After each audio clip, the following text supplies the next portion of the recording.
Kita sebutkan bahwa Rasulullah bersabda ketika orang dilahirkan dia, Allah sudah tetapkan beberapa perkara, di antara tentang jodohnya.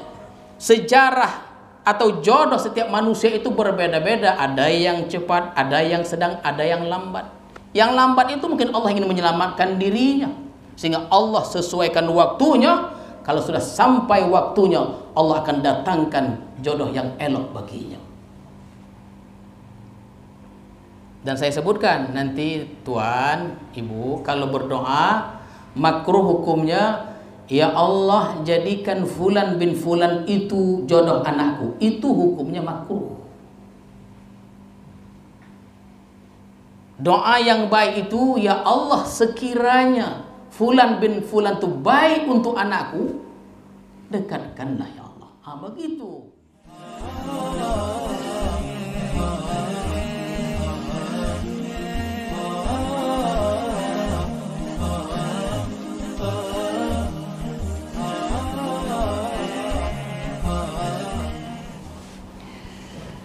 Bismillahirrahmanirrahim. Assalamualaikum warahmatullahi wabarakatuh.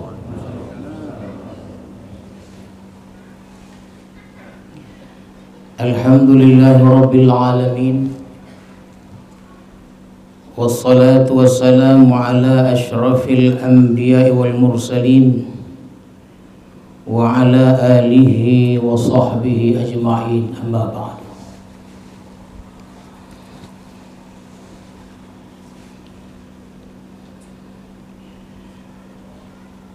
Tuan-tuan para khalifah, para salikin, hadirin dan hadirat sekalian, marilah kita bersyukur kepada Allah Subhanahu wa taala yang telah melimpahkan rahmat dan hidayahnya kepada kita semua, sehingga kita masih dapat berhimpun, dapat berkumpul di madrasah ini untuk meneruskan kajian tafsir kita.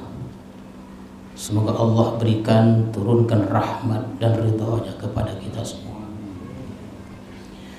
Salawat dan salam kita ucapkan dan kita sampaikan kepada Rasulullah sallallahu alaihi wasallam beserta keluarga, para sahabat dan para pengikut-pengikut beliau. Mudah-mudahan kita mendapat syafaat Rasulullah di hari kemudian nanti. Amin ya rabbal alamin.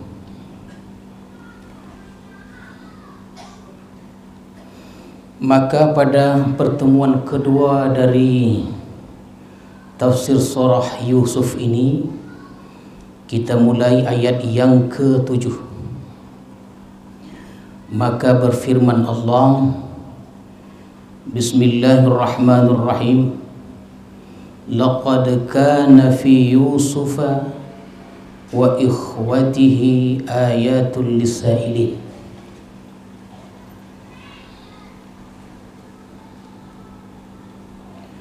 Sesungguhnya bahwa pada Yusuf wa ikhwatihi dan saudara-saudaranya ayatun, beberapa tanda, lisailin, bagi orang-orang yang bertanya. Begitulah lebih kurang terjemahannya. Sesungguhnya bahwa pada Yusuf dan saudara-saudaranya beberapa tanda bagi orang-orang yang bertanya. Di antara maksudnya, hadirin sekalian, bahwa kisah kehidupan Nabi Yusuf, penderitaan yang dihadapinya, keruhnya hubungannya dengan saudara-saudaranya, itu menjadi tanda atau bukti bagi orang yang sudi atau mau mengkaji dan bertanya. Kalau dia sudi, dia mau, dia bertanya kepada orang yang pandai, yang mengerti tentang kisah jejak ini, jejak Nabi Yusuf ini. Dan yang mengerti tadi akan mengambil satu pelajaran renungan tentang kisah yang indah dan luar biasa ini. Intinya itu sebagaimana yang kita sebutkan, bahwa dengkinya saudara-saudara Nabi Yusuf kepada Nabi Yusuf, karena dengkinya mereka, begitu teganya mereka membuang, masukkan adik kandungnya ke dalam sumur tua itu.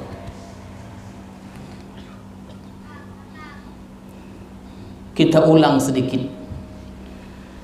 Ada satu, ya mungkin satu perenggan dia, kalau tidak karena dengki, tuan-tuan, kalau tidak atau karena bukanlah karena dengki itu, tidaklah Nabi Yusuf dibuang ke sumur itu. Kalaulah tidak Nabi Yusuf dibuang ke sumur itu yang dalam, ada orang datang yang lalu mengambilnya. Naiklah Nabi Yusuf dan dibawa ke Mesir menjadi budak dan diperjualbelikan. Seandainya Nabi Yusuf itu tidak menjadi budak, tidaklah dia dibeli. Dan sekiranya tidak ada raja yang belinya, diperjualbelikan, dibeli oleh seorang raja. Kalau tidak seorang raja yang belinya, tidaklah dia tinggal dalam istana itu. Kalau beliau Nabi Yusuf tidak tinggal dalam istana itu, tidaklah beliau mendapat ujian yang besar. Ujian yang sangat besar. Ujian apa? Ujian keimanan. Ketika masa mudanya, di tengah-tengah ketampanannya, keelokan rupanya, digoda dengan seorang wanita yang cantik jelita. Kalaulah Nabi Yusuf tidak tahan, tidaklah dia dimasukkan ke dalam penjara. Dan dalam penjara pula ada 2 orang. Dan sekiranya kalau tidak ada salah seorang dalam penjara itu yang bermimpi, tidaklah ketahuan bahwa dalam penjara itu ada orang yang jago, yang handal mentakbirkan mimpi.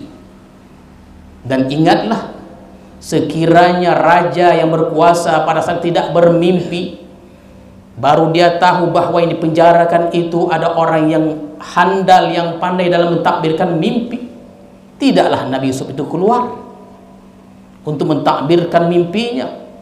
Apa mimpi rajanya itu? Mimpi raja itu dalam sebulan 2 bulan lagi kita citokan. Panjang lagi. Nampaknya cito ini panjang. Mimpi itu nanti, tuan-tuan sekalian, mungkin sebulan 2 bulan lagi. Keluarlah Nabi Yusuf, yang pada akhirnya posisi raja itu diambil oleh Yusuf menjadi raja pula di negeri Mesir itu. Kalau tidaklah Nabi Yusuf itu menjadi raja muda, tidaklah dia dapat membawa ayahnya, membawa ibunya, membawa saudara-saudaranya ke negeri Mesir. Bahkan hadirin hadirat sekalian, ayahnya yang bernama Nabi Yakub itu didudukkannya di singgasana, didudukkannya ibu tirinya di singgasana. Berapa orang jumlahnya? 11 saudaranya, 1 ayah dan ibunya. Itulah mimpi masa kecilnya. Inni ra'aitu ahada asyara kaukaba wasyamsa wal qamar ra'aituhum li sajidin. Berpuluh tahun baru nyata mimpi itu. Di waktu kecilnya dia bermimpi bahwa dia melihat 11 bintang, 1 matahari dan 1 bulan. 11 bintang itu adalah saudara-saudaranya. Memang jumlahnya 12 orang bersama Yusuf. Wasyamsa, dilihat matahari, itulah ayahnya Nabi Yakub. Wal qamar, ibunya. Ra'aituhum li sajidin, kulihat mereka, wahai ayahku, tunduk sujud kepadaku. Mimpinya di waktu kecil, kenyataannya setelah dia menjadi raja di Mesir.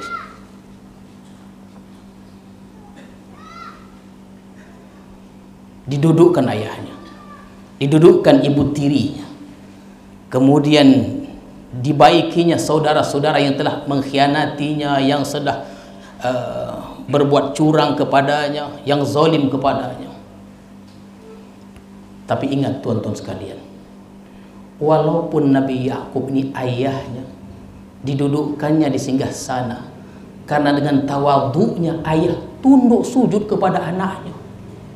Ra'aituhum li sajidin, seorang ayah, seorang nabi tunduk dan sujud kepada anaknya.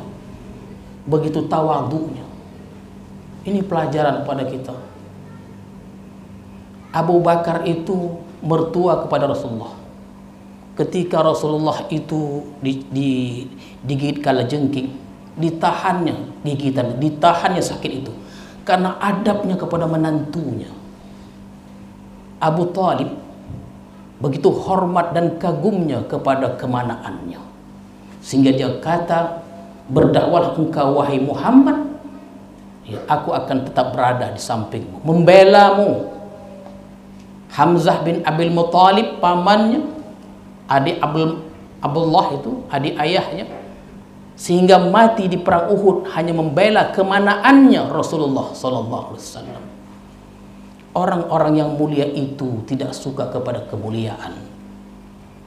Kadang-kadang dalam masyarakat itu ada seperti itu, dia dikoja-kojanya kemuliaan itu.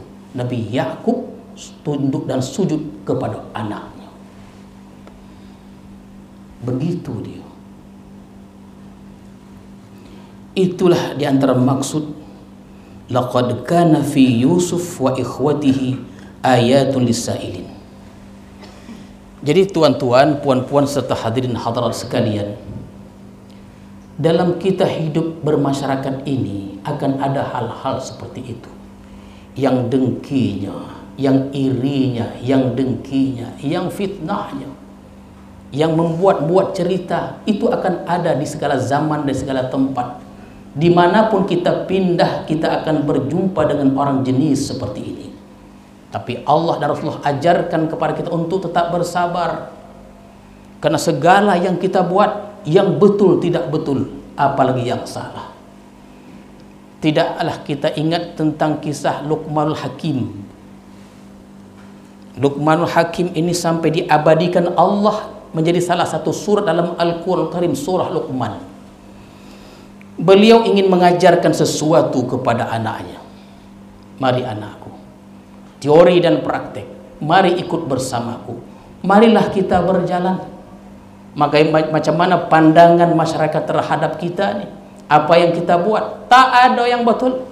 Yang betul dia aja. Yang kita buat tak ada yang betul. Yang betul perbuatan dia, padahal segala perbuatan tak ada yang betul. Maka berjalanlah mereka, ayah dan anak, dengan seekor keledai. Mungkin tuan-tuan tahu ini. Naiklah ayah tadi, bercakaplah orang. Seorang ayah ada anak di bian jalan, tak ada betul. Egois betul ayah kok. Dia sodap naik keledai, anaknya itu, itulah di bawah. Dengar nak? Ya. Bertukar pula, anak di atas, ayah di bawah. Dikatakan anak kurang hajar pula. Mari kita naik berdua anak. Naiklah berdua, ayah anak naik di atas keledai. Memang tidak tahu diuntung ayah dan anak, tak kasihan sama keledai. Mari kita turun nak. Kita berjalan, turunlah ayah, turunlah anak. Lalu mereka tariklah keledai tadi. Dibilang, dikatakan ayah dan anak sama bodohnya. Ada keledai tak ditunggangi, tak ada yang betul. Kita ingin belajar itu, hal-hal yang membangun jiwa kita itu. Terkadang tuan-tuan sekalian, membangun kesadaran satu masyarakat itu bukan mudah dia.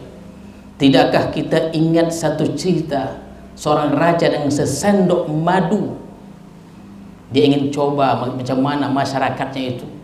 Seorang raja dengan sesendok madu, maka diperintahkan setiap induk masyarakat untuk membawa sesendok madu, sikinya bukan banyak, sesendok madu untuk dimasukkan ke dalam bejana yang ada di atas bukit tengah kota di waktu malam. Raja memerintahkan kepada masyarakat, setiap individunya, bawalah madu sesendok, masukkan dia ke dalam bejana yang ada di tengah kota di atas bukit di waktu malam. Maka terpikirlah salah seorang ahli masyarakat itu, malam ini raja menyuruh kami masyarakat memasukkan sesendok madu ke dalam bejana di tengah malam, di atas bukit, di tengah kota itu. Biarlah ku masukkan sesendok air. Kalau ku masukkan sendok air, kan tak terasa Kalau semuanya masukkan madu, ku masukkan sendok air, tak ada artinya air, tak nampak dia. Apatah lagi di waktu malam, tak ada yang menengok. Pergilah dia malam itu, dimasukkannya sesendok air ke dalam bejana itu. Rupanya semua masyarakat begitu pikirannya. Besok pagi ditengok air semuanya. Tingkat kesadaran itu rendah dia. Kita ingin membangun tingginya kesadaran kita dalam membangun masyarakat yang elok, tuan-tuan sekalian. Laqad kana fi Yusufa wa ikhwatihi ayatul lisailin. Jadi saya ulang, judulnya ini kalau kita beri judul, dongki membawa jadi raja dia. Dongki itu. Jadi kalau ada orang dengki, jangan dibalas. Karena kedengkian seseorang pada seorang membawa berkah pada seorang yang dengki itu. Begitu dia. Tak usah dibalas, biarkan aja. Mengadu aja pada Allah. Nyatanya karena dengki itulah Nabi Yusuf menjadi raja. Kan hebat gitu dia. Maka Allah berfirman pada ayat yang berikutnya, "Il qalu la Yusufu." Ingatlah tatkala mereka berkata, saudara-saudaranya yang berdengki tadi itu, la Yusufu, sesungguhnya Yusuf, wa akhuh, dan saudaranya Bunyamin maksudnya, ahabbu ila abina, lebih dicintai oleh bapak kita, ayah kita, minna, daripada kita, wa nahnu usbah, sedangkan kita ni banyak.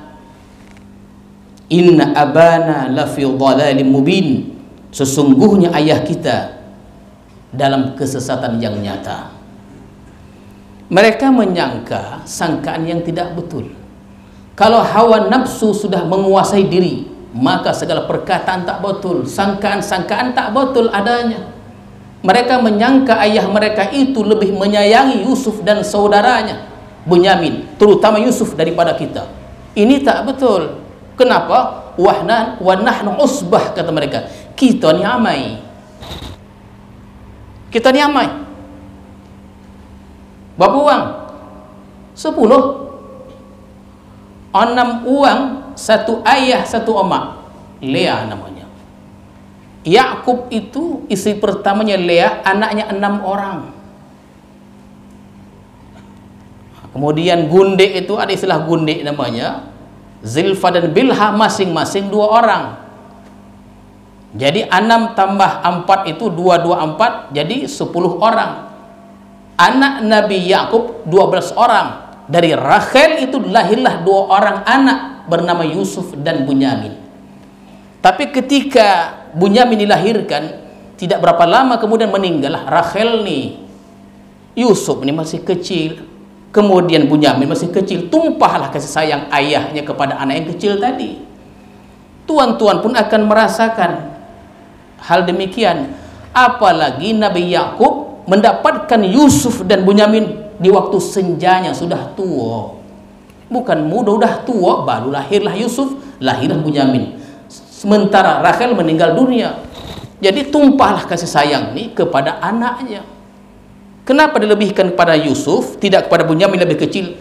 Karena Yusuf ini tampan orangnya, baik kelakuannya, dan Nabi Yakub melihat cahaya di mukanya, tanda-tanda adanya risalah dan nubuat.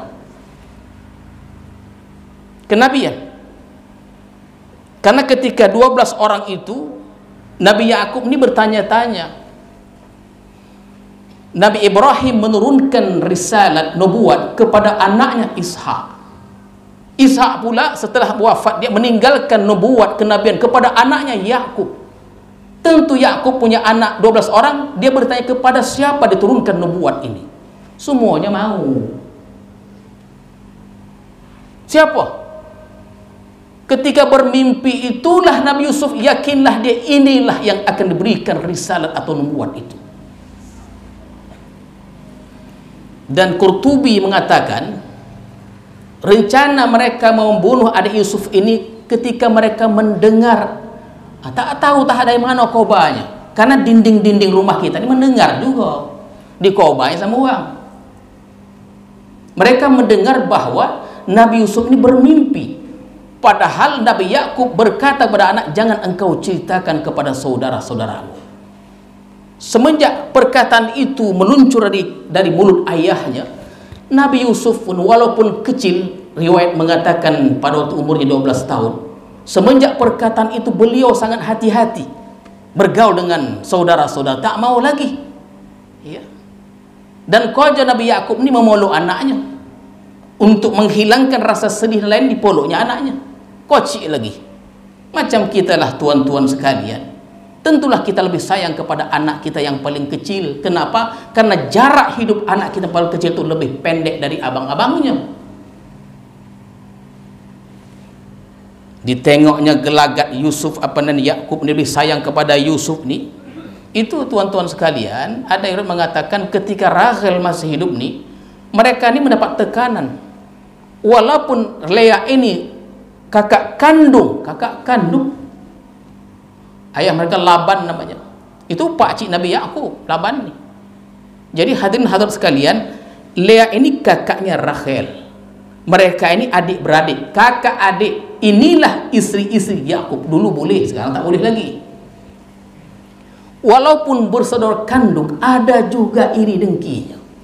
Ketika Rachel masih hidup, ada tekanan. Kenapa? Karena Nabi Yakub ini memang suka juga cinta kepada Rachel. Memang awal-awal ingin menikahi Rachel nih.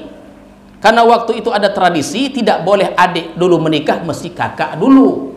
Maka dinikahkanlah Lea, setelah 1 minggu baru dinikahkan adiknya. Oh, sodap tuh. Nah, begitu dia.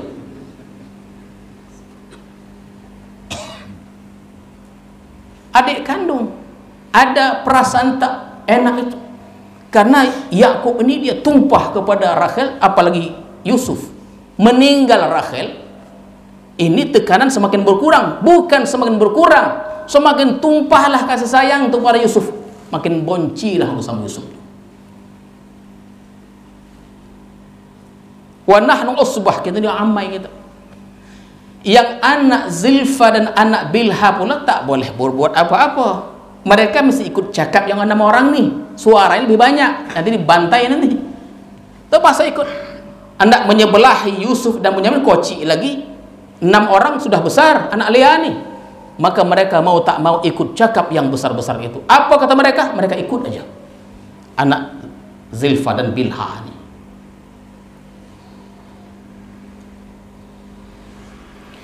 Mau tanya, Tuan, boleh saya namakan anak saya nanti Bilha? Boleh. Itu dari situ aja. Ya. Rachel. Ambil berkah dari Rachel. Bini itu yang kedua Rachel namanya. Inna abana lafi dhalalim mubin. Sesungguhnya ayah kita ini berada dalam kesesatan nyata. Salah ayah kita kok. Di mana salahnya? Seharusnya yang ayah sayang itu bukan Yusuf. Siapa? Kita lah, kita yang amai. Yang ramai ini kita lah yang patut. Yang sudah bosan-bosan, yang banyak membantu, kita lah, bukan Yusuf. Apa tahu Yusuf kok?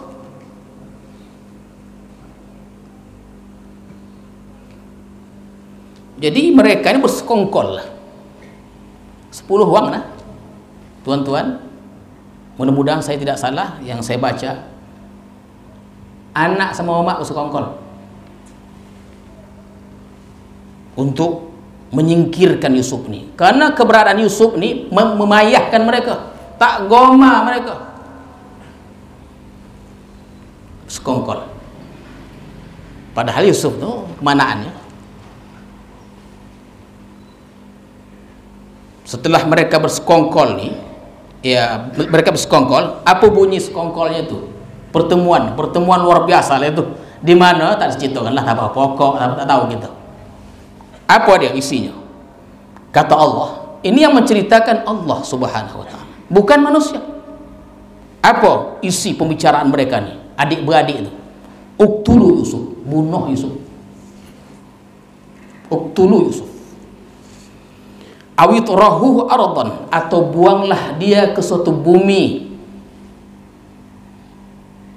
Yakhlu lakum wajhu abikum, supaya bagi kamu saja wajah bapa kamu itu. Begitulah kira-kira. Wa takunu min ba'dihi qauman salihin, dan jadilah kamu setelah itu kaum yang saleh.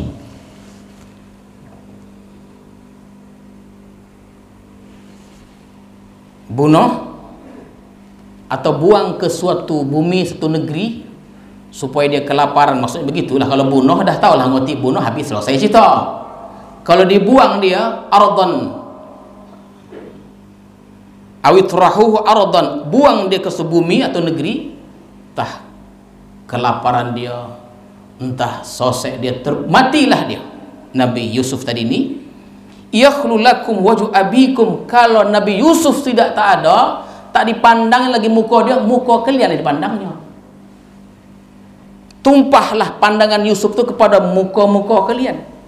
Kenapa? Yusuf sudah disingkirkan. Ini prediksi yang salah, prediksi yang dihantui dengan hawa nafsu yang menggebu-gebu. Kalau Yusuf sudah disingkirkan, maka ayah kita akan memandang kalian. Muncullah kasih sayang tadi itu, begitu pikirannya begitulah. Wa takunu min ba'di qauman salihin. Ini yang paling parah lagi. Apa dia artinya? Dan kamu menjadi setelah itu kaum yang salih. Apa dia maknanya? Setelah Yusuf kalian dibunuh, bertaubat kita jadi orang saleh. Bertaubat kita elok-elok sehingga kita menjadi orang saleh. Ini kan rencana-rencana yang salah total ya. Itulah kalau dikuasai oleh hawa nafsu tadi. Di dalam hikam itu pernah kita sampaikan, yang paling kita takutkan adalah menguasainya atau dominasinya nafsu terhadap diri kita.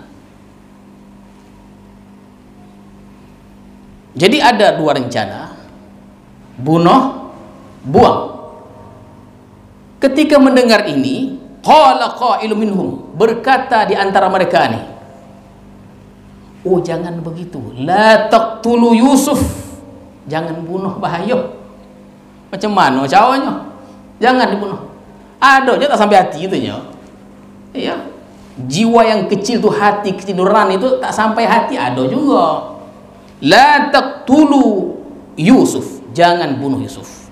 Lalu macam mana? Kata Allah, wa alquhu fi ghayabatil jub, buang dia, masukkan dia ghayabatil jub, ke dalam sumur. Katanya sumur itu namanya jub.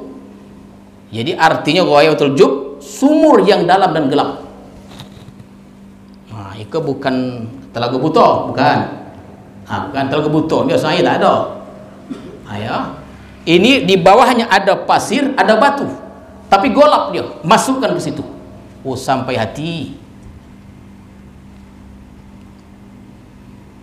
Supaya apa?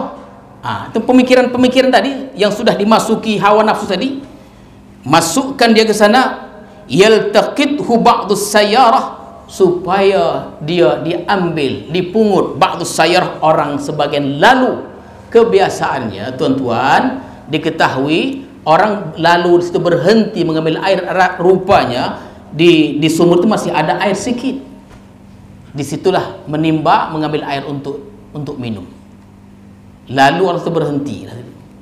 Itu antara makna yaltaqithu ba'dus sayyarah, supaya diambil sebagian orang yang lalu di situ, in kuntum fa'ilin, kalau kamu mengerjakannya, kalau kamu mau berbuat mengerjakannya, kalau kamu mau begitu, kamulah yang akan disayang. Kenapa? Konon Nabi Yusuf kau dah diambil uang, dah ke mana dia? Tak ada lagi di sini kau dia dibawa. Pedagang-pedagang itu tak kemana, diperjualbelikan. Begitulah. Jadi tuan-tuan, puan-puan serta hadirin hadirat sekalian, kepada ayat pertama yang kita sebutkan tadi, bahwa hidup ini dia bukan kebetulan.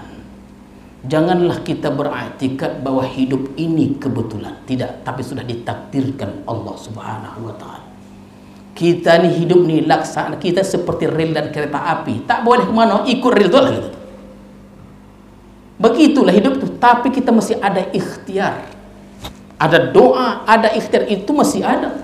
Itu nah Asy'ariyah itu, kita bukan Jabariyah dalam kajian tauhid, bukan pula Mu'tazilah, kita ni Asy'ariyah.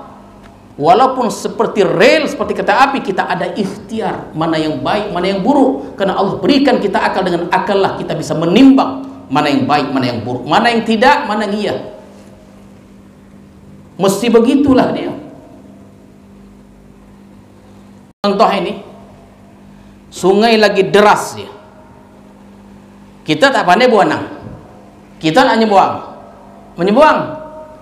Kalau takdir Allah tak mati, tak mati, matilah dia. Kan kita diberikan akal.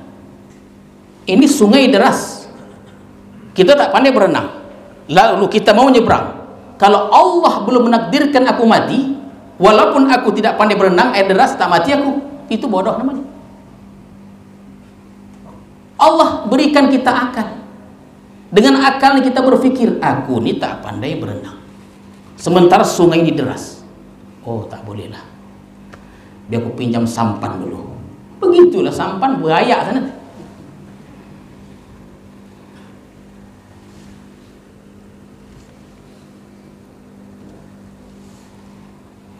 In kuntum fa'ilin, jika kamu mau berbuat gitu, jadilah rencana itu. Rencananya begitulah. Jadi tuan-tuan sekalian, hidup ni dia bukan kebetulan, sudah ditakdirkan Allah Subhanahu wa ta'ala.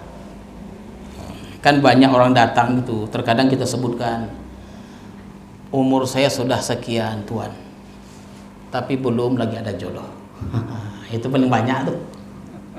Ya. Kita sebutkan bahwa Rasulullah bersabda, ketika orang dilahirkan dia, Allah sudah tetapkan beberapa perkara, di antara tentang jodohnya. Sejarah atau jodoh setiap manusia itu berbeda-beda, ada yang cepat, ada yang sedang, ada yang lambat. Yang lambat itu mungkin Allah ingin menyelamatkan dirinya, sehingga Allah sesuaikan waktunya. Kalau sudah sampai waktunya, Allah akan datangkan jodoh yang elok baginya. Dan saya sebutkan nanti tuan, ibu, kalau berdoa makruh hukumnya, ya Allah jadikan fulan bin fulan itu jodoh anakku, itu hukumnya makruh. Doa yang baik itu, ya Allah sekiranya fulan bin fulan itu baik untuk anakku, dekatkanlah ya Allah. Begitu. Kalau redaksinya itu, ya Allah jadikanlah fulan bin fulan itu jodoh anakku, kita tak tahu dia uang baik atau tidak. Kita kan hanya melihat secara zahirnya, yang tahu Allah Subhanahu wa ta'ala. Jadi begitu doanya, ya Allah sekiranya fulan bin fulan itu baik untuk anakku, jadikan dia jodoh anakku. Ya Allah, aku ni ikut ujian PNS, sekiranya ujian ini baik untukku, luluskan aku. Sekiranya tidak, jangan ya Allah. Oh, payah begitu doa itu. Payah, tak mau dia. Yang dia tahu doanya, Allah luluskan aku. Mau baik tak baik, yang penting lulus. Begitu dia. Itu masih diajarkan. Cuman doa, ya Allah sekiranya PNS itu baik untukku, luluskan, memang tak bisa begitu doanya itu. Oh, tak mau, takutlah dia mau lulus. Ya, kita diajar, dilatih untuk begitu, tuan-tuan sekalian.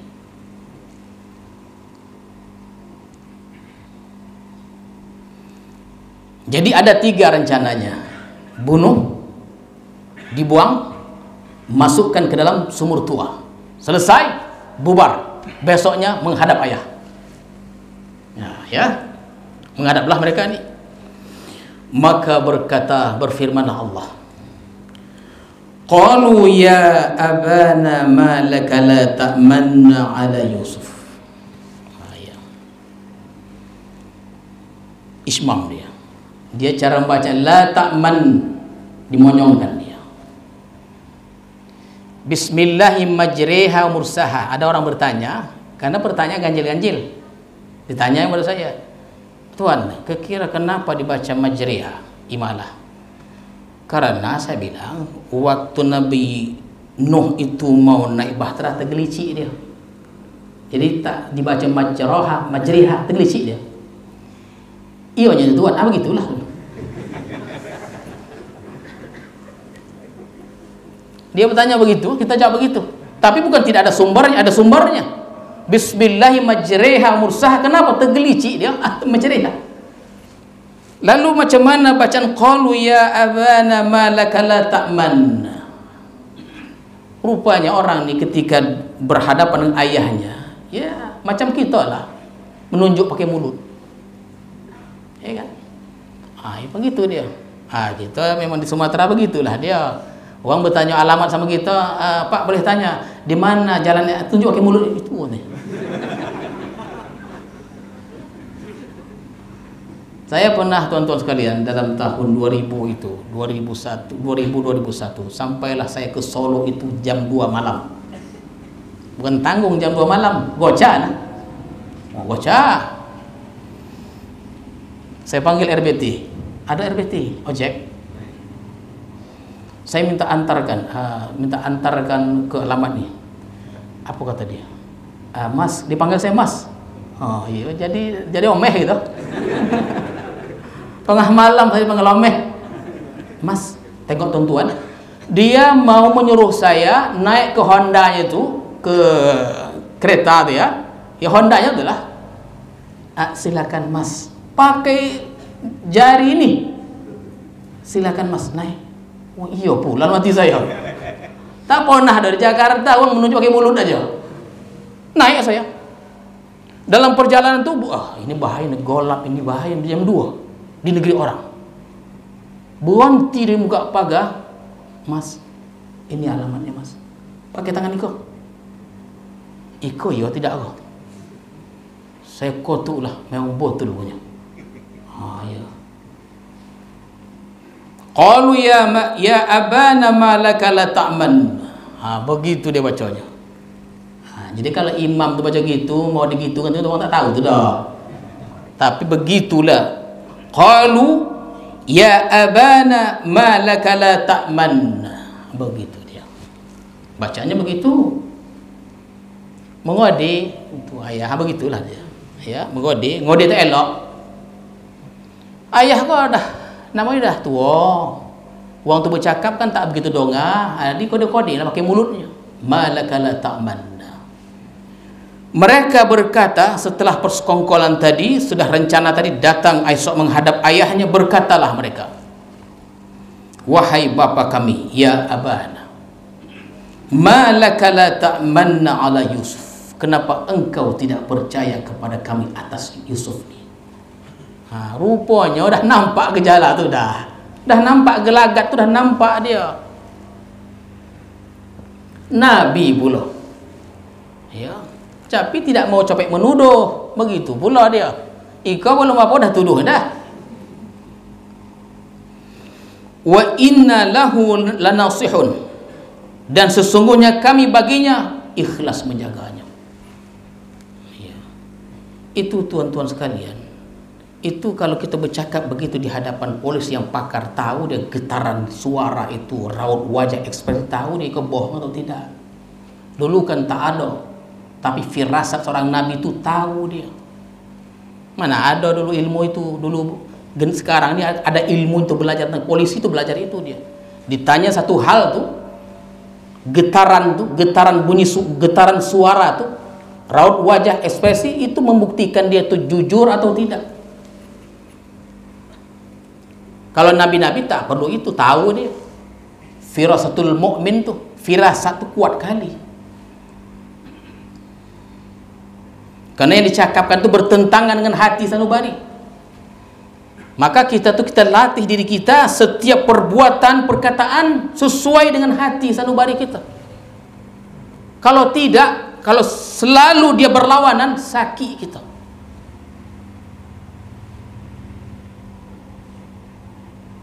Wa inna lahu lanasihun.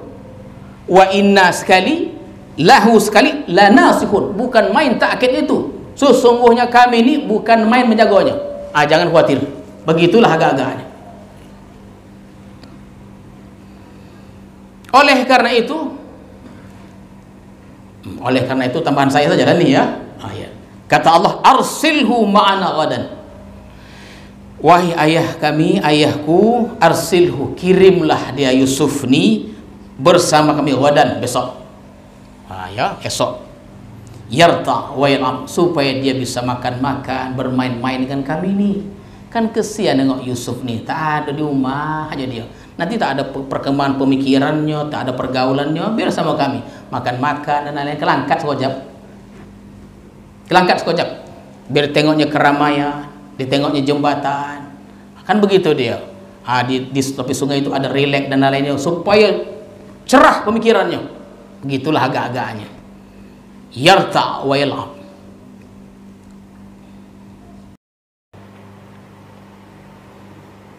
Qala ini, begitu dia. Berkatalah Yakub tadi. Dia serba salah, tuan-tuan. Adakah tak serba salah? Tak diberikan nanti koci hati anak-anaknya kok. Dikatakan lebih sayang, demikian juga. Tapi apa alasannya? Qala inni la yahzununi. Berkata ayahnya Yakub, sesungguhnya aku sedih aku nih, antazhabu bila engkau bawa dia. Tak ada pondok lagi berkombo bercinta, ada lagi ada pergi. Sebetulnya berat hati ini. Antazhabu bihi, engkau membawanya pergi, sedih aku nih. Dan satu perkara lagi, wa akhafu ayyakulahu dhib, dan aku takut khawatir dia akan dimakan serigala. Wa antum anhu ghafilun, sedangkan engkau lalai. Maksudnya apa? Engkau bermain-main, terlupa dengan Yusuf ni, diterkam oleh serigala. Serigalanya main-main. Jangan, bukan macam anjing biasa. Serigala ni pandai, dia macam manusia juga, penciumannya dan lain-lain, kekuatan gigitannya bukan main, menyeret manusia dia bisa.